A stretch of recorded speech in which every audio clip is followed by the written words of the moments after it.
What is up, guys? Welcome back to another GeekaWhat video. In this video, I'm going to be building an awesome RTX 3060 Ti gaming PC build.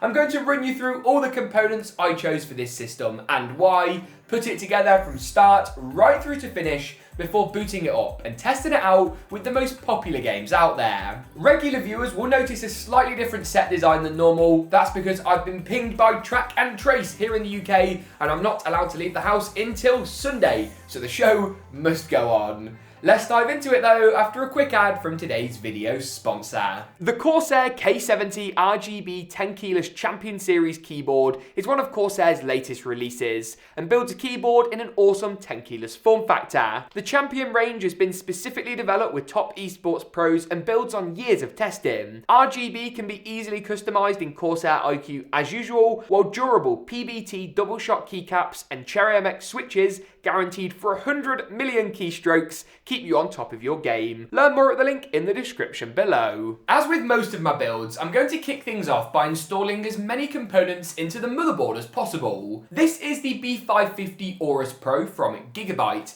and it's an awesome B550 motherboard. It provides a really solid base for us to actually build the system on today, with support for the latest Ryzen 5000 CPUs, dual channel memory, plenty of M.2 slots. It's basically got all the functionality we could want. It's even got a built-in rear I/O shield, which makes the build a little bit easier. For the CPU, I've gone for the AMD Ryzen 5 5600X. Now, this CPU has been very kindly sent out by a charity called Gamers Beat Cancer, who I'll be doing a charity build for very soon, so keep your eyes peeled for that and check them out at the links in the description below. This is an awesome 6-core 12-thread chip, which packs plenty of punch for the latest AAA titles and won't bottleneck even the latest, most powerful graphics cards. And once the CPU's in, we can move on nicely to the storage for this build. Picking out a storage drive for a build of this tier is pretty easy. You want to go for a Gen 3 NVMe drive. They're not quite as quick as Gen 4 drives, but at much better price points, they still deliver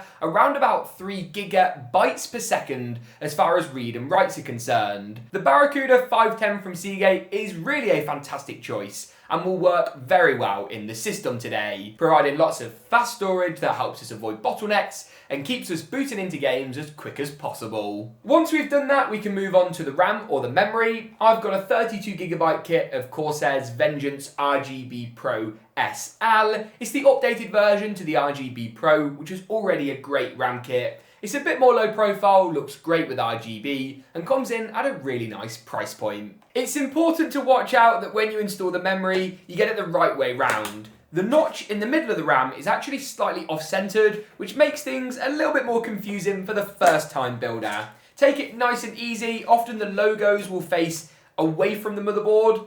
A little something like this. But apart from that, installing RAM is a nice, easy, simple process. Once we've gone ahead and done this then, we can move the motherboard assembly, as we call it, into the case choice for this build. Picking a case in 2021 is really difficult. We made a video with some of our favourite choices at the beginning of the year, and we'll do an updated version soon. For this system though, I've opted to pick up a brand new case from XPG. That's right, the same people that make SSDs and RAM also make PC cases. This is what they call their Starker, and it actually comes in at a great price point. It's more affordable than something like the Corsair 4000 series, but also more expensive than a budget aero-cooled option, for example. With some addressable RGB at the front, a tempered glass side panel, and a black version available, there really is something for everyone. Airflow's decent, and the build quality feels really solid all around. Let's go ahead and remove as many of the side panels as we can, and screw our motherboard down into place. A little something like this. And that brings us nicely on to the cooler, which is the next component in the system today. I've kind of gone for a little bit of an AORUS full house, with an AORUS GPU, AORUS CPU cooler, and an AORUS motherboard.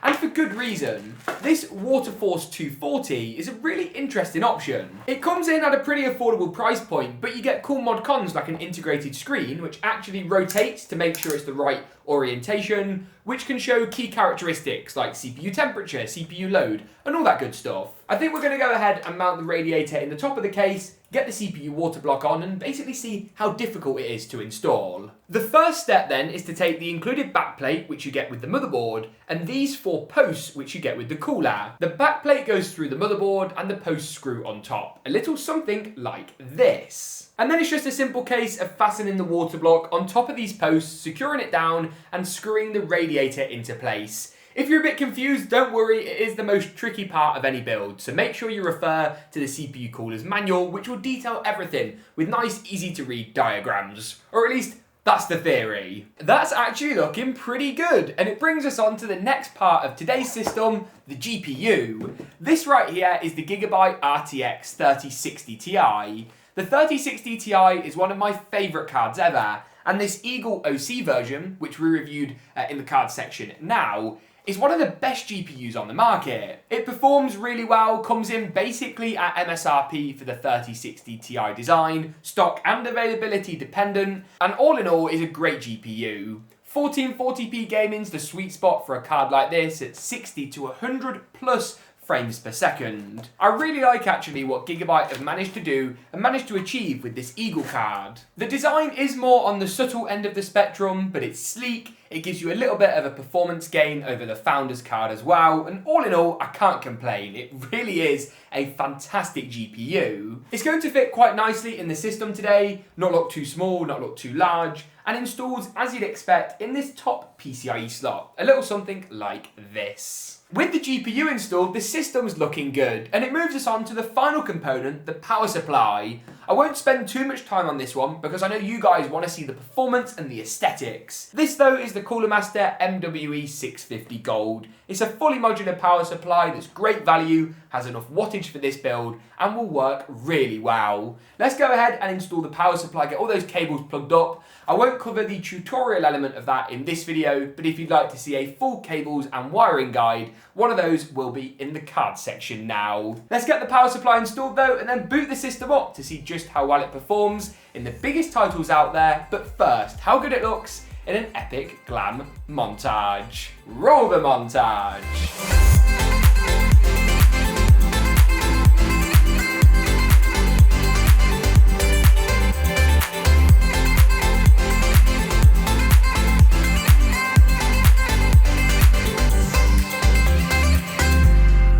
We've seen how good the system looks when it's all powered up, but what about performance? Well, on your screen now is a snapshot, a summary view of all the different gaming benchmark titles we tested out.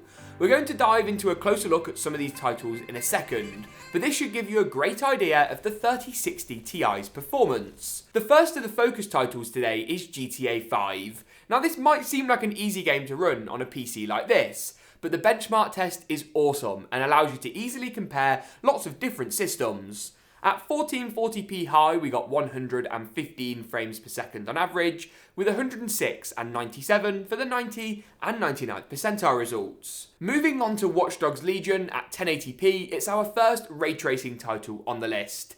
With RTX on, we achieved 104 FPS on average, with our frame rate never really straying below the 88 FPS mark on the 99th percentile. Some really solid results, and the game looked great. Moving on to Call of Duty's Black Ops Cold War at 1440p high settings with DLSS, Nvidia's fancy RTX powered resolution scaler, we got 121 frames per second on average. Here, DLSS is boosting our frame rate by about 40 FPS, making the 3060 Ti a great buy, especially compared to the last gen 2060 or 70 options. Moving on to Apex Legends at 1440p high settings this time, we got 145 FPS on average, with 119 and 105 in the 90 and 99th percentile results. Next up then is Valorant at 1080p high, we got 421 FPS on average. All of our frame rate numbers are tested as usual with both Nvidia FrameView and MSI Afterburner's Riva Tuner to just be sure of accuracy. Cyberpunk 2077 is next up then, and at 1440p medium with DLSS enabled, we got over 100 frames per second. Who said you need a 3070 Ti or 3080 to run Cyberpunk at 100 FPS? You don't, you just need a 3060 Ti and the right settings. Talking of right settings, Fortnite is next up, and at 1080p competitive settings with everything tuned down to low and the render distance set to far, we got a pretty astonishing 201 FPS on average. Those competitive gamers out there looking to play Fortnite at the highest possible frame rate, this build has got you covered. The final game we tested then is the latest Call of Duty Warzone update with the not so new but still new map at 1440p high settings. We do of course have DLSS as well in Warzone now, which is awesome to see, and we got 117 frames per second on average. The 3060 Ti is an incredibly capable GPU when it comes to gaming at 1080, 1440p, and maybe even just a little bit of 4K in the biggest titles out there. That just about wraps it up for today's build though. If you enjoyed it, get subscribed for more from me. Thanks for tuning in though, and as always, we'll see you next time.